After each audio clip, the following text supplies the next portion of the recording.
Friends, मैं Arun Vishwakarma टेट्स planet पर एक बार फिर से आप सभी का स्वागत करता हूं।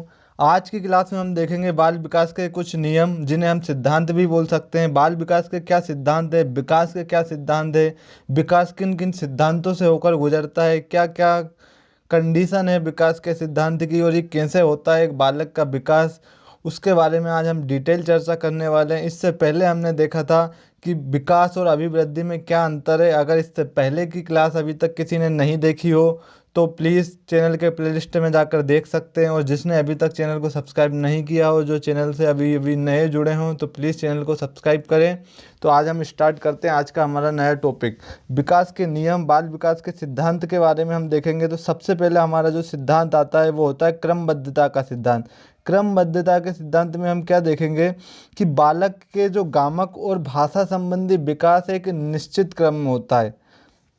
गामक का मतलब मोटर स्किल, और भाषा संबंधी विकास एक निश्चित क्रम में होता है। इसे ही हम क्या बोलते हैं, विकास के क्रमबद्धता का सिद्धांत। कैसे होता है, तो देखिए, सबसे पहले बच्चा क्या करता है, घुटने के बल चलना सीखता है। इसके बाद बच्चा खड़ा होना सीखता है। इसके बाद ही बच्चा चलना सीखता है। मतलब ये विकास एक क्रम में होता है, एक निश्चित क्रम में होता है, और ये हर व्यक्ति में एक समान होता है। पूरी मानव जाति में, चाहे पशु जाति हो, सब में एक समान होता है। पहले बच्चा सामान्य क्रियाएं करता है, इसके बाद ही वो विशिष्ट क्रियाएं करना स्टार्ट करता है।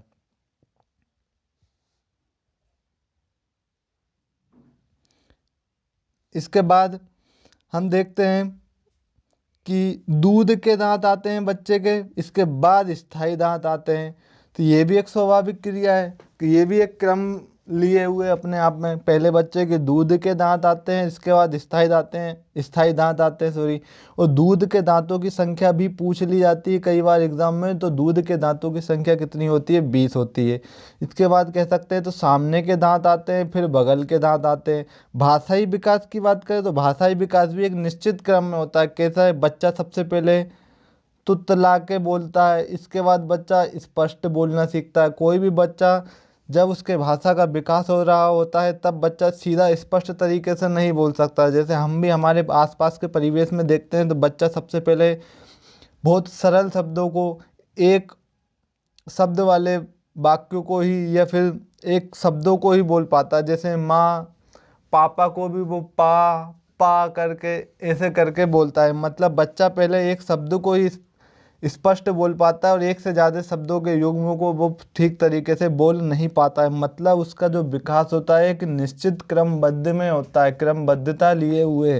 तो यहाँ तक उम्मीद है आपको ये चीज़ समझ में आई होगी कि क्रमबद्धता का सिद्धांत क्या होता है। तो क्रमबद्धता के सिद्धांत में किसी भी चीज़ का विकास, भाषाई विकास हो, उसके शारीरिक विकास हो, उसका मानसिक विकास हो, वो सभी एक निश्चित क्रम में होता है, और इसे ही हम बोलते हैं क्रमबद्धता का सिद्धांत। आइए हम आगे चलते हैं। जो दूसरा सिद्धांत होता है वो होता है सामान्य से विशिष्ट की ओर। विकास के सभी क्षेत्रों में विकास के सभी क्षेत्र, जैसे हम बात करें शारीरिक विकास, मानसिक विकास, संवेगात्मक विकास, सामाजिक विकास, ये 4 मुख्य क्षेत्र माने जाते हैं। और इन सभी क्षेत्रों में जो बालक का विकास होता है वो सामान्य से विशिष्ट की ओर होता है। सामान्य से विशिष्ट की ओर कैसे, तो देखिए, सबसे पहले यहाँ पर बच्चा क्या कर रहा है, लुढ़क रहा है। इसके बाद बच्चा अपने घुटनों के बल चल रहा है। इसके बाद बच्चा खड़ा होना सीख रहा है। इसके बाद बच्चा क्या करता है, प्रॉपर तरीके से दौड़ लगाना स्टार्ट कर देता है। मतलब बच्चे का पहला जो विकास होता है वो सामान्य होता है। बच्चा पहले सामान्य क्रियाएं करता है, इसके बाद वो विशिष्ट क्रियाएं करता है।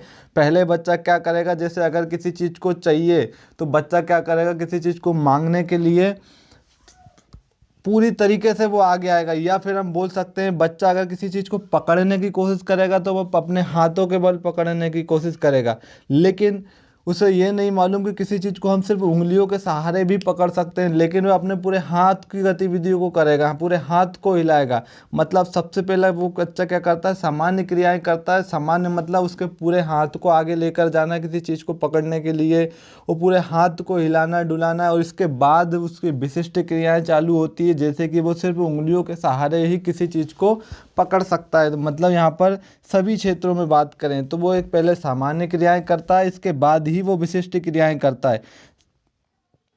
भाषा विकास में बालक सर्वप्रथम निरर्थक ध्वनियाँ ये एक सामान्य प्रतिक्रिया है, क्योंकि बच्चा सार्थक तरीके से, सार्थक रूप में शुरुआती दौर में नहीं बोल पाता। आपने भी अपने परिवेश में देखा होगा कि बच्चे शुरू में जब बोलता है तो वो क्या बोलता है हमको मालूम नहीं होता है, ऐसे निरर्थक शब्द बोलता है, ऐसे निरर्थक ध्वनियाँ उत्पन्न करता है जिसका कोई अर्थ नहीं होता है। तो सबसे पहले ये सामान्य क्रियाएं, और इसके बाद ही बच्चा विशिष्ट क्रियाएं करता है। विशिष्ट क्रियाएं मतलब सार्थक अर्थ बोलता है। सबसे पहला शब्द माँ बोलता है जो एक अपने आप में एक सार्थक अर्थ होता है, लेकिन इससे पहले बच्चा क्या क्या बोलता है हमें खुद समझ में नहीं आता। मतलब बच्चे निरर्थक ध्वनियाँ बोलता है और इसके बाद ही सार्थक ध्वनियों को बोलना स्टार्ट करता है। मतलब हम कह सकते हैं कि जो पहले सामान्य क्रियाएं हैं वो ही करता है, इसके बाद वो विशिष्ट क्रियाएं करना प्रारंभ करता है।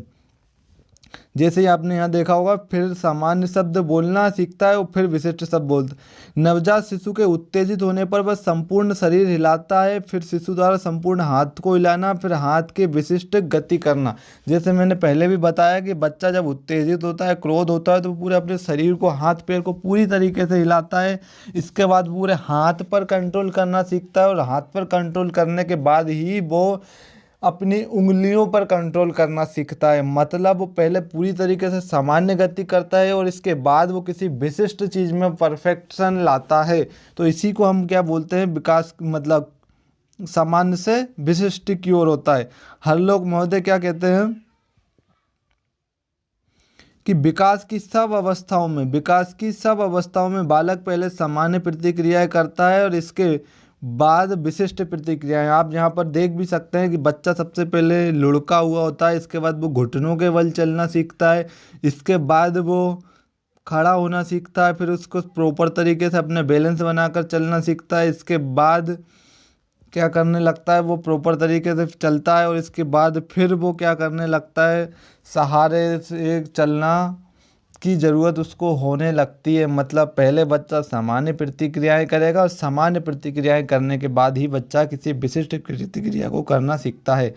अब हम अगले विकास का सिद्धांत देखते हैं, जो है सतत विकास का सिद्धांत। सतत विकास का सिद्धांत, जिसका एक दूसरा नाम भी है निरंतर विकास का सिद्धांत।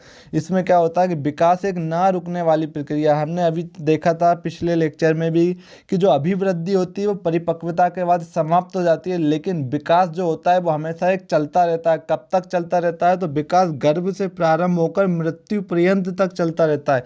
बच्चे का विकास कहाँ तक होता रहता है, मृत्यु पर्यंत तक। और कहाँ से लेकर, गर्भ से लेकर, बच्चे के गर्भ से और मृत्यु पर्यंत तक जो विकास की प्रक्रिया होती रहती है वो निरंतर चलती रहती है। इसलिए हम इसको निरंतर विकास का सिद्धांत भी कहते हैं, या फिर हम सतत विकास का सिद्धांत भी कहते हैं।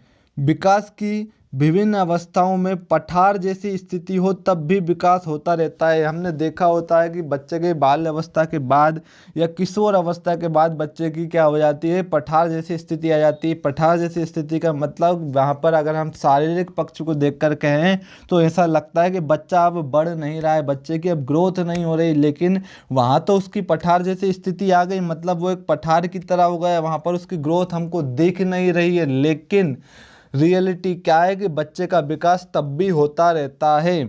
इसीलिए स्किनर महोदय कहते हैं कि विकास प्रक्रिया की निरंतरता का नियम केवल इस बात पर बल देता है कि व्यक्ति में कोई आकस्मिक परिवर्तन नहीं होता। स्किनर क्या कहते हैं कि स्किनर का मानना है कि बच्चे के विकास में कोई भी आकस्मिक परिवर्तन नहीं होता है, बल्कि ये निरंतर होता रहता है। विकास आकस्मिक होने वाली घटना नहीं है, बल्कि ये विकास निरंतर चलती रहती है। और कहाँ से चलती रहती है, तो ये क्वेश्चन भी पूछा जाता है कि विकास का आरंभ कहाँ से होता है। तो विकास का आरंभ हमने पहले देखा, गर्भ से लेकर मृत्यु तक बच्चे का विकास होता रहता है। उदाहरण के तौर पर अगर हम देखें तो परिपक्वता प्राप्ति पर शारीरिक विकास रुक जाता है, परंतु जीवन के नवीन अनुभवों के साथ हमारा मानसिक, सामाजिक आदि विकास होता रहता है।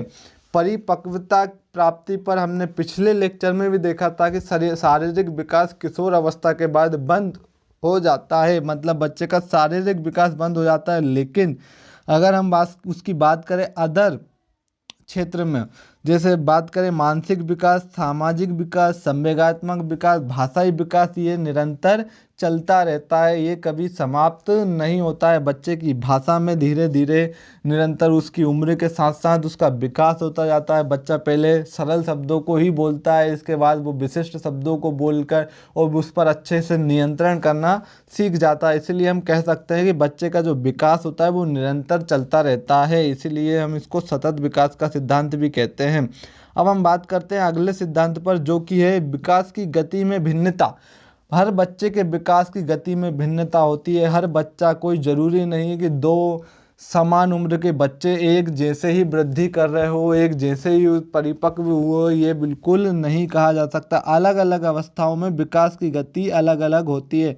प्रारंभिक 5 वर्षों में मस्तिष्क का विकास तेजी से होकर 80% तक हो जाता है। याद रखना, मस्तिष्क का विकास शुरुआती अवस्था शेषावस्था में सबसे ज़्यादा होता है और 80% तक विकास हो जाता है। फिर सुसंगठन बाद की अवस्थाओं में भी अलग अलग गति से होता रहता है। तो विकास की गति में भिन्नता होती है। विकास की गति में भिन्नता, अगर हम मानसिक विकास की बात करें तो बच्चा जब शैशव अवस्था में होता है तो उसमें मानसिक विकास बहुत तेज़ी से होता है, शारीरिक विकास भी बहुत तेज़ी से होता है। और फिर बाल्य अवस्था की अगर बात करें तो बाल्य अवस्था में शारीरिक विकास की गति भी मंद हो जाती है और किशोर अवस्था में फिर से शारीरिक विकास की गति क्या हो जाती है, बढ़ जाती है। तो विकास की गति में भी भिन्नता होती है। जैसे आप यहाँ पर भी देख सकते हैं कि शेषावस्था में शारीरिक विकास तीव्र गति से और फिर बाल्य अवस्था में तुलनात्मक रूप से कम हो जाता है और किशोर अवस्था में पुनः तीव्र गति से होने लगता है। तो हमने देखा कि विकास की गति में भिन्नता होती है। शेषावस्था में बालक का विकास तीव्र गति से होता है, बाल्य अवस्था में उसकी गति मंद हो जाती है और इसके बाद हम किशोर अवस्था की बात करें तो किशोर अवस्था में भी बालक की गति फिर से पुनः तीव्र हो जाती है। तो विकास की गति में भी क्या होती है, भिन्नता होती है। अब हम बात करते हैं अगले सिद्धांत की, जो कि है वर्तुलाकार सिद्धांत। वर्तुलाकार सिद्धांत याद रखना, बालक का विकास लंबवत या सीधा या रेखीय ना होकर वर्तुलाकार होता है। वर्तुलाकार कैसा होता है, तो बच्चे का विकास ऐसे ऐसे ऐसे ऐसे ऐसे वर्तुलाकार स्टेप में होता है। बच्चे का विकास कहाँ से, यहाँ से प्रारंभ होता है और वो देखो एक ही स्टेज पर, ये आपको दिख रही होगी ये रिंग, एक ही स्टेज पर बच्चे का विकास ऐसा होता है। मतलब बच्चा सुदृढ़ होता जाता है इस स्टेज में और इसके बाद फिर वो अगले स्टेज पर पहुंचता है और वो अपने आप को सुदृढ़ बनाते हुए ऐसे ऐसे उसका विकास क्या होता जाता है, कंटिन्यू होता रहता है। तो बच्चे का जो विकास लंबवत ना होकर, सीधा ना होकर, रेखीय ना होकर, बल्कि कैसा होता है, वर्तुलाकार होता है। जैसे आप यहाँ पर भी देख सकते हैं कि विकास का प्रारंभ यहाँ से होता है और फिर वो इस तरीके से रिंग बनाकर वर्तुलाकार शेप में होता रहता है। और ये जो स्टेज होती है, मैंने अभी बताया कि इस स्टेज में बच्चा जब वो एक रिंग में आता है तो इस स्टेज में बच्चा अपने आप को सुदृढ़, अपने आप को पूरी तरीके से परफेक्ट बनाता है और इसके बाद वो अगली स्टेज पर पहुंचता है ऐसे ऐसे करके। तो बच्चे का विकास जो होता है वो वर्तुलाकार तरीके से होता है, ना कि लंबवत होता है। अब हम बात करते हैं अगले सिद्धांति, जो है कि निश्चित दिशा का नियम या निश्चित दिशा का सिद्धांत। निश्चित दिशा का सिद्धांत 2 प्रकार से होता है। वो कैसे होता है, एक तो पहला जिसे हम बोलते हैं मस्तिष्काधोमुखी विकास, जिसे हम सेफेलोकोडल डेवलपमेंट भी बोलते हैं। इसमें क्या होता है कि बच्चे का विकास कहाँ से होता है, पहले सिर से पैर की ओर होता है। जैसे हम देखते हैं, अगर बच्चे का गर्भावस्था की बात करें तो उसमें भी सबसे पहले बच्चे का सिर का विकास होता है, सिर बनता है, इसके बाद उसके बाहरी अंग बनते हैं, उसके बाकी अंग बनते हैं। तो मस्तिष्काधोमुखी विकास में क्या होता है कि बच्चे का विकास प्रारंभ होता है सिर से और कहाँ तक कि पैर की ओर। तो ये क्वेश्चन कई बार पेपर में पूछ लिया गया है कि मस्तिष्काधोमुखी विकास में बच्चे का विकास सिर से प्रारंभ होकर पैर की ओर जाता है। अब इसमें क्या होता है कि इसे सिर से पैर की ओर विकास का सिद्धांत भी कहा जाता है। पहले बच्चा सिर उठाना, फिर बच्चा बैठना, फिर खड़ा होना और फिर अंत में चलना सीखता है। सिर उठाना मतलब बच्चे का सबसे पहले सिर का डेवलपमेंट होता है, तो वो सिर में हलचल कर सकता है, उसमें कोई गति दे सकता है। इसके बाद बच्चा बैठना सीखता है, तो सिर के बाद अगर हम बात करते हैं कमर के बल पर वो बैठना सीखता है, फिर वो खड़े होना सीखता है और फिर वो चलना सीखता है। तो बच्चे का विकास सिर से लेकर पैर की ओर होता है, किसमें, मस्तिष्काधोमुखी विकास में, जो कभी कभी इंग्लिश में ये भी पूछ लिया जाता है सेफेलोकोडल डेवलपमेंट। और दूसरा जो होता है दिशा का सिद्धांत, उसमें हम देखते हैं कि केंद्र परिधि सिद्धांत होता है या निकट दूर सिद्धांत होता है। केंद्र परिधि सिद्धांत मतलब मनुष्य का जो विकास होता है, बालक का जो विकास होता है वो सबसे पहले केंद्र के भागों में होता है और इसके बाद वो निकट दूर सिद्धांत मतलब निकट से दूर के भागों में बच्चे का विकास होता है। जैसे अगर हम देखें तो पहले बच्चे की क्या होती है, रीढ़ की हड्डी का विकास होता है, फिर इसके बाद बच्चे की भुजाओं का विकास होता है और इसके बाद बच्चे की उंगलियों का विकास होता है। मतलब पहले बच्चे के केंद्रीय भागों के मतलब पेट का अगर हम बात करें, उसके हृदय की बात करें, फिर उसकी भुजाओं की बात करें, फिर उसके घुटने की बात करें, हाथों में देखें तो कोहनी के बाद कलाई के बाद फिर वो बच्चे के उंगलियों को गति देता है। मतलब बच्चे के केंद्र से लेकर बच्चे के बाहरी वाले अंगों तक बच्चे का विकास होता है। किसमें, केंद्र परिधि सिद्धांत, जिसे हम निकट दूर सिद्धांत भी कहते हैं। अब हम अगले सिद्धांत पर चलते हैं जो है परस्पर संबंध का सिद्धांत। परस्पर संबंध का सिद्धांत तो बच्चे के जितने भी विकास होते हैं, बच्चे का मानसिक विकास कह लो, बच्चे का संवेगात्मक विकास कह लो, बच्चे का सामाजिक विकास कह लो, बच्चे का भाषाई विकास कह लो, जितने भी प्रकार के विकास होते हैं उनमें कहीं ना कहीं परस्पर संबंध होता है। अगर बच्चे का शारीरिक विकास किसी वजह से रुक जाता है, अगर बच्चे का शारीरिक विकास किसी वजह से रुक जाता है, शारीरिक विकास कहीं ना कहीं दुरुस्त पड़ जाता है, तो बच्चे के मानसिक विकास पर भी उसका प्रभाव पड़ता है। बच्चे का शारीरिक विकास कमज़ोर होने की वजह से बच्चे का मानसिक विकास भी उतने अच्छे से नहीं हो पाता है। मतलब एक क्षेत्र का किसी दूसरे क्षेत्र के साथ परस्पर संबंध होता है। जैसे मैंने बताया कि बालक के शारीरिक विकास के साथ उसकी रुचियां, ध्यान में केंद्रीकरण और व्यवहार में परिवर्तन होते हैं और साथ ही गामक और भाषा संबंधी विकास भी होता रहता है। मतलब इनमें परस्पर संबंध होता है। परस्पर बच्चे के विकास में क्या होता है संबंध होता रहता है। बच्चे के जैसे जैसे आयु बढ़ती जाती है, बच्चे का भाषाई विकास भी होता जाता है, उसकी मानसिक क्षमता में भी वृद्धि होती जाती है। जैसे जैसे बच्चा बढ़ता जाता है, उसकी आयु बढ़ती जाती है, तो मतलब हम कह सकते हैं कि यहाँ पर क्या होता है कि परस्पर संबंध होता है। अब हम बात करते हैं अगले सिद्धांत पर जो कि है एकीकरण का सिद्धांत। एकीकरण का सिद्धांत क्या होता है, तो एकीकरण के सिद्धांत में बालक पहले संपूर्ण अंग को, फिर अंग के भागों को चलाना सीखता है और उसके बाद वह उन भागों को एकीकरण करना सीख जाता है। जैसे मैंने बताया था पहले कि बच्चा पहले किसी प्रतिक्रिया को, किसी विशिष्ट प्रतिक्रिया को करने के लिए अपने पूरे शरीर की गतिविधि को करता है, अपने शरीर को हलचल करता है, लेकिन उसके बाद वो किसी विशिष्ट अंग के द्वारा उस कार्य को करने में सक्षम हो जाता है। मतलब वो उसको एकीकरण कर लेता है। जैसे कि यहाँ पर हम देख सकते हैं कि बालक पूरे हाथ को, फिर उंगलियों को, फिर हाथ एवं उंगलियों को एक साथ चलाना सीखता है। जैसे क्या होता है, बालक पहले पूरे हाथ को चलाएगा, फिर उसकी उंगलियों को, फिर उस हाथ एवं उंगलियों को एक साथ चलाना सीख जाता है। मतलब कि यहाँ पर बच्चा क्या करने लगता है, एकीकरण करने लगता है। मतलब उसमें परस्पर संबंध स्थापित करने लगता है। जैसे आप यहाँ पर देख रहे होते हैं कि पहले बच्चा इस प्रकार की प्रतिक्रियाएं करेगा, फिर इस प्रकार की प्रतिक्रियाएं करेगा, ये अलग अलग प्रतिक्रियाएं करेगा और उन सबको वापस बाद में क्या कर देगा, एकीकरण कर देगा, उन सबको अटैच कर देगा। पहले वह हाथ और से अलग प्रतिक्रियाएं करता था, उंगली से अलग प्रतिक्रियाएं करता था, और फिर वो बाद में क्या करने लगता है, बच्चा हाथ और पैर दोनों से एक साथ उनका एकीकरण करना सीख जाता है। अब हम बात करते हैं अगले सिद्धांत की। तो अगला सिद्धांत जो होता है व्यक्तिक भिन्नता का सिद्धांत। सही बात है, हर बच्चा अपने अपने तरीके से, उसमें अलग अलग विशिष्टता होती है। हर बच्चा की व्यक्तिक भिन्नता अलग अलग होती है। प्रत्येक बालक के विकास में स्वयं का स्वरूप होता है। मतलब समान आयु वर्ग के दो बालकों के शारीरिक, सामाजिक, मानसिक आदि विकास में व्यक्तिक भिन्नता होती है। अगर हम देखें तो अगर कोई दो समान उम्र के बालकों को अगर हम खड़े कर दें तो हम यहाँ पर देख सकते हैं कि उनमें क्या होती है, व्यक्तिक भिन्नता होती है। जैसे आप स्क्रीन पर देख पा रहे होंगे कि ये सभी मान लेते हैं हम समान एज के हैं, लेकिन इसकी हाइट यहाँ पर छोटी है, इसकी हाइट यहाँ पर बड़ी है, ये मोटा है, ये पतला है, ये मीडियम है। मतलब समान एज के हैं, लेकिन इसके बावजूद भी इनमें कितनी व्यक्तिक भिन्नता है। ये अगर शारीरिक पक्ष की है, शारीरिक पक्ष के साथ साथ यहाँ पर मानसिक पक्ष में भी, संवेगात्मक पक्ष में भी और बच्चे के सामाजिक विकास में भी भिन्नता होती है। एक ही उम्र के दो बच्चों का सामाजिक विकास भी अलग अलग हो सकता है, बच्चे का भाषाई विकास भी अलग अलग हो सकता है। मतलब हम कह सकते हैं कि एक ही एज के दो या दो से अधिक बच्चों में क्या होती है, वैयक्तिक भिन्नता पाई जाती है। इसके बाद हम चलते हैं हमारे अगले सिद्धांत पर, ये जो है कि भविष्य कथन संभव।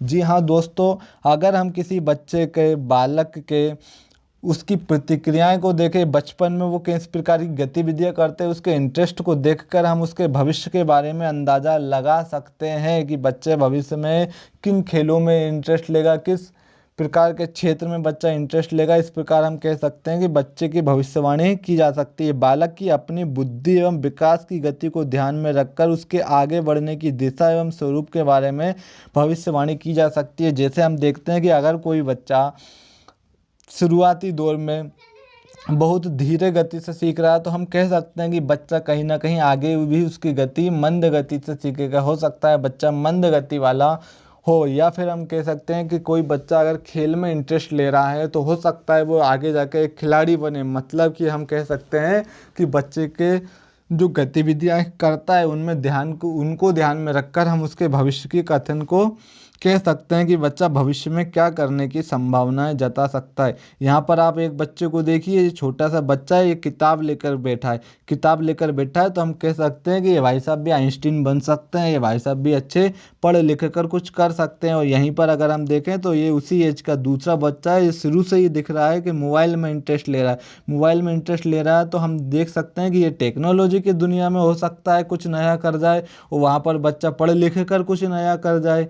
तो यहाँ पर बच्चे के पढ़ने में इंटरेस्ट को दर्शाता है और यहाँ पर बच्चे के दूसरे क्षेत्र में इंटरेस्ट को दर्शाता है। ये दोनों ही एक ही एज के बनते हैं। तो इस प्रकार हम कह सकते हैं कि बच्चे के भविष्य का कथन संभव है। उनकी बालक की गतिविधियों को देखकर हम उसके भविष्य का अंदाज़ा लगाया जा सकता है। अब हम अगले सिद्धांत पर चलते हैं, जो है समान प्रतिमान का सिद्धांत। समान प्रतिमान का सिद्धांत क्या कहता है कि बच्चे का जो विकास होता है वो एक निश्चित स्टेज से होकर ही गुजरता है, और हर बच्चा उस स्टेज से होकर गुजरता है। जैसे बच्चा पहले शैशवावस्था में, फिर बाल्य अवस्था में, फिर किशोर अवस्था में, फिर प्रौढ़ अवस्था में, फिर वृद्धावस्था में, इस प्रकार के स्टेजों से होकर गुजरता है। तो ये समान प्रतिमान को फॉलो करता है। आप भारत देश में पैदा हुए हो या आप विदेश में पैदा हुए, आप धीरे से ही एकदम धीरे धीरे होकर ही बड़े होंगे।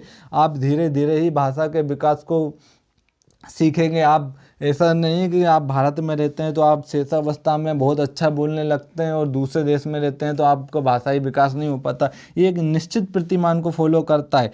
प्रत्येक जाति, चाहे वो पशु जाति हो या मानव जाति हो, वो अपने जाति के अनुरूप विकास के प्रतिमान का अनुसरण करती है। जाति के अनुरूप, पहले जैसे अब देख सकते हैं कि संसार के प्रत्येक भाग में मानव जाति के विकास के प्रतिमान एक जैसे ही। तो बच्चे का जो विकास होता है वो मानव जाति का जो विकास होता है, आप कहीं भी चल जाइए संसार के किसी भाग में, वो एक समान होता है। पहले बच्चा सरल प्रतिक्रियाएं करता है, सरल, और जिसके बाद सरल प्रतिक्रियाओं करने के बाद वो विशिष्ट प्रतिक्रियाओं को करना सीखता है। तो ये सब दूर एक जैसा होता है। ठीक है, तो यहाँ तक उम्मीद है कि आपको ये समझ में आया होगा कि बच्चा समान प्रतिक्रियाओं को ही फॉलो करता है। अब इसके बाद हम, जैसे कि आप देख सकते हैं, आप भारत देश में पैदा हुए हो या विदेश में पैदा हुए हो या किसी दूसरे मंगल ग्रह पर पैदा हुए हो, आप सबसे पहले ऐसे लेटेंगे, इसके बाद आप घुटनों पर चलना सीखेंगे, इसके बाद आप घुटनों के बल थोड़ा सा आगे बढ़ना सीखेंगे, फिर अपने पैरों के बल आप बैठना सीखेंगे, फिर आप खड़े होने सीखेंगे। ये समान प्रतिमान है, यही पैटर्न सब लोग फॉलो करते हैं और इसीलिए हम कहते हैं कि एक निश्चित प्रतिमान का सिद्धांत है। अब हम इसके बाद कुछ सिद्धांत और देख लेते हैं। विकास परिवर्तनशील होता है। जी हाँ दोस्तों, विकास परिवर्तनशील होता है। विकास की प्रत्येक अवस्था में बच्चे के अंदर कुछ ना कुछ परिवर्तन होता रहता है, परिवर्तन ही होता है। इसके बाद ही हम कह सकते हैं कि परिवर्तन ही विकास कहलाता है। परिवर्तन ही क्या कहलाता है? विकास कहलाता है। प्रत्येक अवस्था के अपने अपने खतरे होते हैं, प्रत्येक अवस्था के अपने अपने खतरे होते हैं। जैसे अगर हम बात करें शेषावस्था में, तो शेषावस्था के भी अपने खतरे होते हैं, बाल्य अवस्था के भी अपने एक निश्चित खतरे होते हैं, और किशोर अवस्था के भी अपने एक निश्चित खतरे होते हैं। शेषावस्था में बच्चा क्या करता है, बच्चे के अंदर समझ नहीं होती है, वो किसी तेज धार वाली वस्तुओं को छूकर उसके अपने आप को क्षति पहुंचा सकता है। बाल्य अवस्था में भी देखें तो बच्चे के अंदर उतनी समझ नहीं होती है, वो ऐसी चीज़ों के साथ खेलने लगता है जिसके बारे में उसको अंदाज़ा नहीं होता है।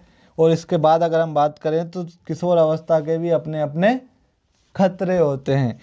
तो सभी अवस्था में अपने अपने खतरे होते हैं। इसके बाद हम बात करें प्रारंभिक विकास परिवर्ती से महत्वपूर्ण होता है। प्रारंभिक विकास परिवर्ती से महत्वपूर्ण होता है, मतलब शुरुआती 5 से 6 वर्षों का विकास तुलनात्मक रूप से बाद के वर्षों से ज़्यादा महत्वपूर्ण होता है।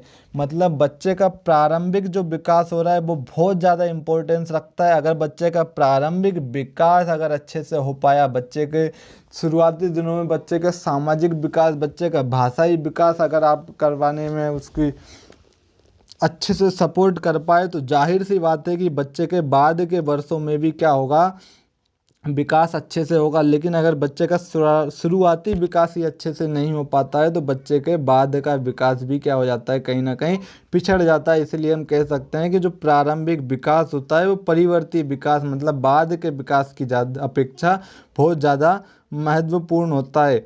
अब हम बात करते हैं अगले, तो विभिन्न अवस्था की अपनी सुख शांति समान होती है, विभिन्न अवस्था की सुख शांति असमान होती है। मतलब शेषावस्था में बच्चा क्या होता है, अत्यधिक सुख शांति होता है, उसके क्या सही है क्या गलत है, भविष्य को लेकर, कैरियर को लेकर वो ज़्यादा चिंतित नहीं होता है, वो अपने आप में ही खुश रहना सीखता है। इसलिए हम बोलते हैं शेषावस्था में बच्चे के पास बहुत ही अधिक सुख होता है, बच्चा बहुत ही ज़्यादा शांति महसूस करता है। बाल्यावस्था में बच्चा वो अपने आप को बहुत ज़्यादा खुश महसूस करता है। लेकिन किशोर अवस्था में बात करें तो ये अत्यधिक तनाव की अवस्था कहिए, ये अत्यधिक तनाव की अवस्था होती है। यहाँ पर बच्चा कई कारणों की वजह से, बच्चा अपने कैरियर को लेकर, बच्चे अपने पढ़ाई को लेकर, बच्चे अपने घर को लेकर, हर चीज़ के बारे में सोचने समझने लगते हैं। इसीलिए हम कह सकते हैं कि बच्चा इस उम्र में क्या कर सकता है, बहुत ही ज़्यादा तनाव लेना स्टार्ट कर देता है। अब हम बात करते हैं वंशानुक्रम और वातावरण का गुणनफल का नियम। जी हाँ दोस्तों, जो विकास होता है, जो डेवलपमेंट होता है, यहाँ से कई बार क्वेश्चन पूछा गया है। जो विकास होता है वो क्या होता है, वातावरण और वंशानुक्रम का गुणनफल होता है। वातावरण और वंशानुक्रम का गुणनफल होता है। कई ऑप्शन आपको दिख जाएंगे, वंशानुक्रम प्लस वातावरण।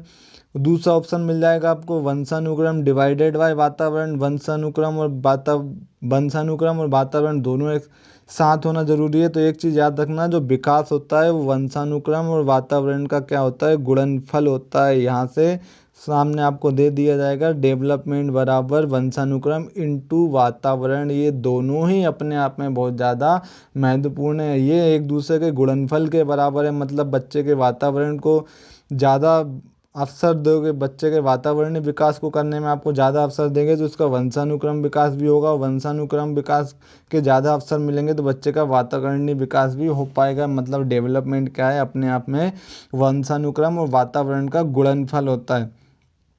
दोस्तों, तो आज की क्लास यहीं समाप्त होती है, जिसमें आज हमने बाल विकास के जितने भी सिद्धांत होते हैं उसके बारे में बिल्कुल डिटेल से डिस्कस किया है। उम्मीद है आप लोगों को समझ में आया होगा।